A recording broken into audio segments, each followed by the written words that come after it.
Vermithor, the Bronze Fury, is one of the largest dragons ever seen in Westeros, and possibly the angriest. What's the story behind this legendary dragon? Hi everyone, this is Robert. Welcome to In Deep Geek. On this channel we cover A Song of Ice and Fire, The Lord of the Rings, and much more. Welcome. This video was produced in collaboration with the wonderful History of Westeros. Please check out their channel, there's a link in the description. And there are obviously spoilers in here for House of the Dragon, so if you care about that, then proceed with caution. It was Rhaena Targaryen, firstborn of King Aenys and Queen Alyssa, who began the tradition of placing dragon eggs in the cradle of Targaryen children. The first egg she placed in a cradle was Jaehaerys's, and the egg hatched to become Vermithor. We don't know which dragon laid the egg that became Vermithor, but the most likely possibilities appear to be Meraxes, Vhagar, and Quicksilver. In any event, the egg hatched in the year 34 AC, the same year Jaehaerys was born, so the two of them grew up together. 2 years later, the process was repeated, with Silverwing hatching alongside the very young Princess Alysanne. As Alysanne and Jaehaerys famously spent most of their lives together, overseeing the longest single reign of any Targaryen king, so would Vermithor and Silverwing. Before he was old enough to ride, Vermithor added his flames, along with Silverwing and Quicksilver, to the funeral pyre of his father Aenys, who died in the year 42, which would make Vermithor about 8 years old at the time. Jaehaerys and Alysanne's mother, Queen Alyssa, moved them to Driftmark within hours of the cremation, likely predicting the civil conflict to come. She was correct. Their older brother Aegon was denied his rightful accession to the throne by their uncle Maegor. Maegor's mother Visenya flew to Driftmark to encourage or intimidate them into the wedding of Maegor to his third wife. After that, Visenya held Jaehaerys and Alysanne, their mother Alyssa, and their dragons as hostages on Dragonstone for about 2 years. But Visenya died in the year 44, casting Maegor's reign into chaos and enabling the hostages to escape captivity. They went to Storm's End, hidden from Maegor, while he dealt with greater threats and watched his rule slowly collapse. Jaehaerys and Vermithor were only 10 years old at this point, but while Maegor was losing his grip on the throne, Jaehaerys was learning to fly. At some point during his stint at Storm's End, he took Vermithor to wing for the first time. 4 years later, in the year 48, Maegor died and Lord Rhaegar Baratheon backed 14-year-old Jaehaerys for the throne. It was only 9 days after Maegor's death that Jaehaerys flew to King's Landing on the back of Vermithor to claim the throne, alongside Alysanne on Silverwing and Rhaena on Dreamfire. It was the following year that the largest party in the history of Westeros was held, the Golden Wedding. Many lords, ladies, knights, and persons of note from all over the realm and beyond attended, not to mention 40,000 or more small folk. Jaehaerys and Alysanne flew Vermithor and Silverwing to the event, landing together to the awe and terror of the gathered multitudes. By then, Vermithor was only 15 years old, but was already the third largest dragon alive, behind only Balerion and Vhagar. When Jaehaerys turned 16 and the regency ended, he flew alone to King's Landing from Dragonstone on Vermithor to take up the mantle of rule for himself. He didn't land immediately, but flew about the city 3 times, each pass slower than the last, to delight the crowds, and to make sure everyone got to see their new king's giant dragon. The bond between rider and dragon is not as powerful as skin-changing. Riders cannot see through their dragon's eyes or control them absolutely as skin-changers do. Nevertheless, much is communicated between human and dragon. Emotions, especially extreme ones, for example. Vermithor spent the next 55 years as a king's dragon, longer than any other dragon with any other ruler. Feeling the emotions, the burdens, the challenges of ruling a relatively new kingdom that needed a lot of work. This might be partly why the dragon was considered angry. There's certainly no one incident that gave Vermithor the moniker the Bronze Fury, so we are left to guess. It's hard to imagine the patience it requires to deal with lord after lord, each one prouder than the last, with each grievance pettier than the one before, let alone those with legitimate grievances. Charis referred to how the Lords of the Realm tested his father and would test him as well. Perhaps he kept a lid on his own emotions in public, but Vermithor felt his inner rage and channeled that. Certainly everyone understood that whereas Charis may remain calm, his dragon's wrath was barely concealed. One story perhaps shows how this worked.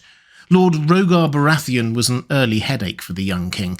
Hand of the king and protector of the realm, he found it hard to give up power to Charis and even started plotting a coup. Charis saw that off, summoned Rogar to King's Landing, and forgave him.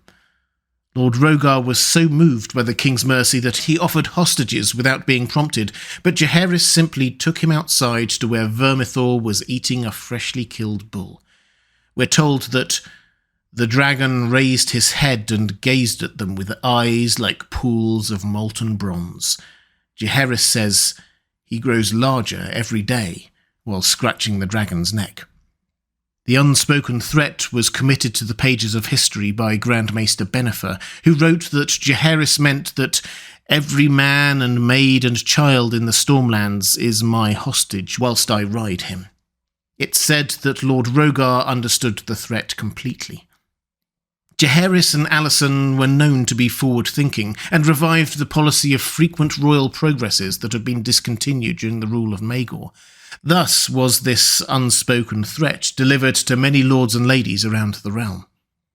Unlike his grandfather the Conqueror, Charis travelled with a small retinue, or occasionally none at all, no large train of servants and knights, and many times he would leave behind his legendary Kingsguard. Charis would often arrive well ahead of his train on Vermithor, effectively alone with just his dragon. The Bronze Fury was more than enough. The following year, the king flew to Oldtown for the High Septon's funeral, landing Vermithor in the wide marble plaza that stands before the Starry Sept. Surely many crowds gathered to catch sight of the great bronze and tan beast. As part of the journey, he made stops at other houses in the area, including the Arbor, where dragons are an even rarer sight. After several stops in Dawn, the king flew Vermithor to Storm's End upon receiving word that his mother was dying due to complications in childbirth. While there, Vermithor smelled the approach of Dreamfire and gave a roar loud enough to wake the castle.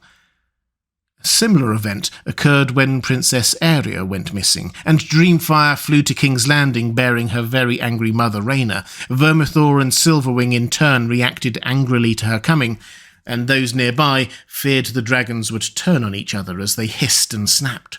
A strong example of dragons sharing the mood of their riders. Although Charis's reign was largely peaceful, Vermithor did see some battle action. The rise of the Second Vulture King in 61 AC was met by Lord Rogar's men and King Charis upon Vermithor.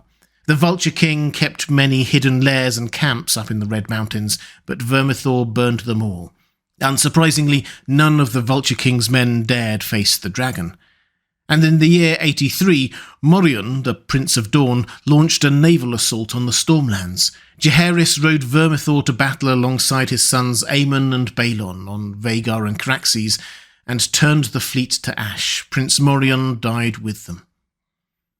The latter years of Charis's reign saw conflicts of the personal nature, the sort not resolved by dragons, but the pain and heartache he felt over the years mounted. There were the two quarrels with Queen Alysanne which lasted years, and the disobedience of his daughter Sarah upset him more than almost anything else in his life. Sarah eventually moved overseas to live and work in a high-end brothel where she became wealthy and bore several children. And then, of course, as Charis aged, he found himself outliving not just his beloved wife, but many of his children. These painful and difficult emotions and the frustration at not being able to do anything would surely have been felt by Vermithor, perhaps adding to his fury, making him even angrier over the years as Charis had to keep his cool and rule. Charis often seems to have dealt with personal problems by working harder, and Vermithor flew all over the West and the Reach for a new round of royal progresses, but as sorrows and old age mounted, the old king, as he became known, rode Vermithor less and less. If these laments passed through the bond, the Bronze Fury would have felt much and more sadness. Charis died at the age of 69, 2 years after the great council that chose his grandson Viserys to succeed him. Thus he knew where the crown would go after his death, but not his dragon. He probably expected Vermithor's next rider would be one of his grandchildren or great-grandchildren, and that may indeed be what happened, though this is where book and show canon diverged to an unknown degree. Both agree that Vermithor went unridden for nearly 3 decades after Jaehaerys' passing, spending his time in the Dragonmont with Silverwing, oft coiled together as they had been when their riders were alive, and both agree that Hugh Hammer was the next rider, and that Vermithor accepted him during the Red Sowing. In Fire and Blood, Hugh is the bastard son of a Dragonstone blacksmith, and little else is known. Like all the dragon seeds, he was believed to have Targaryen ancestry, but without any particulars given. In House of the Dragon, it's made clear that Hugh is one of Sarah's bastards, making him Jaehaerys' grandson, a much more direct and specific connection, with implications that Vermithor may even smell or otherwise sense Hugh's relation to his first rider. The book and show portrayals of the Red Sowing also had minor differences. In the book, Lord Gorman Massey attempts to mount Vermithor and is burned to death. There were probably other deaths, as over 40 people were killed in total, but we're not given any names. On the show, the only member of the nobility to try and die is Steffon Darklyn, but Vermithor personally burns perhaps 30 or more dragon seeds, as well as some guards and some other random hangers-on. What made Vermithor choose Hugh rather than eat him? Well, as we already noted, there was the familial link to Jaehaerys, but there was probably also the bravery that Hugh showed. In the previous episode, Steffon Darklyn had been told not to show fear. Now Hugh followed that advice. When faced with Vermithor, he not only didn't run away screaming, he stood his ground and shouted at the dragon. Perhaps Vermithor was impressed. Fire and Blood tells us that Hugh's first action in the war was the Battle of the Gullet, where the dragons of Team Black took on the warships of the Triarchy. Vermithor was the largest dragon of the 5 who participated, the one who drew the most eyes, the one who inspired the most awe and terror, and perhaps the one who sank the most ships. When Rhaenyra took King's Landing, Hugh had Vermithor land atop the hill of Rhaenys, and it would be the line of Rhaenys that he would attempt to usurp not long after. But first came the Battle of Tumbleton, where Hugh, along with Ulf upon Silverwing, switched sides to the Greens. Vermithor and Silverwing burned the town to the ground, causing untold horrors and devastation. Many were killed during the conflagration, with many more to follow during the depredations of the aftermath. I suspect that in the show we'll find that this apparent change in Hugh's character stems from the fact that his wife went to Tumbleton, and show Hugh seems to prioritise his family above all else. If she were to be killed or harmed, his fury and Vermithor's fury would be great. As Vermithor feasted on the bodies, and there were thousands, Hugh started dreaming of becoming a king himself. Were these dreams in part influenced by Vermithor? He had been a king's dragon for 55 years and may have wanted to again. Shortly after the fall of Tumbleton, Rhaenyra lost King's Landing and her dragon Syrax, along with many other dragons during the storming of the Dragon Pit. Dreamfire and several smaller dragons were killed. Then Prince Aemond and Prince Daemon killed each other over the God's Eye, along with Caraxes and Vhagar, and Nettles had vanished with Sheepstealer. Dragons were dropping as fast as the fortunes of both the Blacks and the Greens, and this gave Hugh the opportunity to make his dreams a reality, for Vermithor to be a king's dragon once again. Not only did he have now the largest dragon in Westeros following the death of Vhagar, he had one of the very few at all, and one of those few, Silverwing, ridden by Ulf, was content to back him. So Hugh crowned himself in black iron, despite the presence of Prince Daeron Targaryen, whose claim was stronger, but whose dragon Tessarion was smaller. He claimed the throne by right of conquest, and treated the prince with contempt, as he did threats to himself, and that was his undoing. Not unlike the Blacks and the Greens both, he underestimated just how hated he had become, and the Caltrops met in secret to plan the murder of both him and Ulf. Their plot was interrupted by the attack of the Rivermen, led by Sir Adam Velaryon on Seasmoke.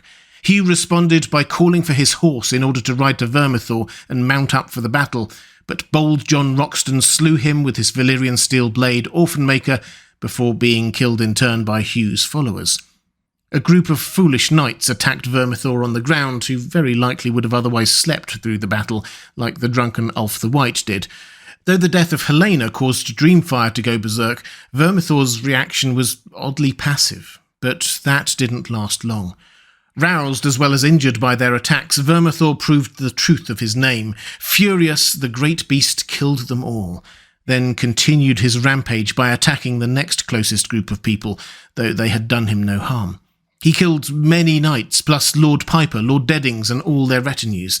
More surely would have followed if not for the valour of Sir Adam, who had a no chance, no choice moment worthy of Brienne of Tarth, and gave his life to prevent further loss of life. Sea smoke crashed into Vermithor from above when he was only about 20 feet or so above the ground. They crashed violently into the ground and continued to struggle when Tessarion, also riderless, swooped in from above to join the fray. The terrible moment was witnessed by Bloody Ben Blackwood, among others, who says that the three dragons wrestled in the mud and blood, inflicting terrible wounds. It ended when Vermithor tore Seasmoke's head clean from his body, and then tried to fly off while still carrying it, only to collapse from his wounds and die shortly after. The Bronze Fury was only a few years short of 100 years old. We're told that Silverwing landed alongside the body of her longtime companion and tried to make his wings flap by lifting them up with her nose, before giving up and flying off to live out her days alone at Red Lake, far from Tumbleton, King's Landing and Dragonstone. Tumbleton was eventually rebuilt, although only in part, and the rebuilding efforts were assisted by tourism. Many came to see the remains of Vermithor and the other dragons slain there. Ironic that in death they gave support to the town that they destroyed in life. Probably, eventually, Vermithor's skull was moved to the Red Keep, where many dragon skulls were kept by the Targaryens, an enduring reminder of their dominance, their majesty, and their fury. So, what are we to make of Vermithor? Not quite as famous, large or fierce as Balerion or Vhagar, perhaps, but more furious, more dragony, perhaps. And there is a suggestion from the name Vermithor that he may be one of George R.R. Martin's favourites. He said that his favourite on-screen dragon of all time is Vermithrax Pejorative, from the movie Dragonslayer. Vermithrax was old and angry, temperamental, a clear inspiration for the Bronze Fury. In Latin, it translates to the worm of Thrace that makes things worse. Vermithor, however, seems likely to have been named after a Valyrian god, a god of fire and fury, perhaps. If you'd like to see more A Song of Ice and Fire videos, please click on the link appearing now on the left of your screen. Or to support this channel, thank you. There's a link to my Patreon on the right of your screen. That's all for this time. Thanks for watching. I'll see you again soon.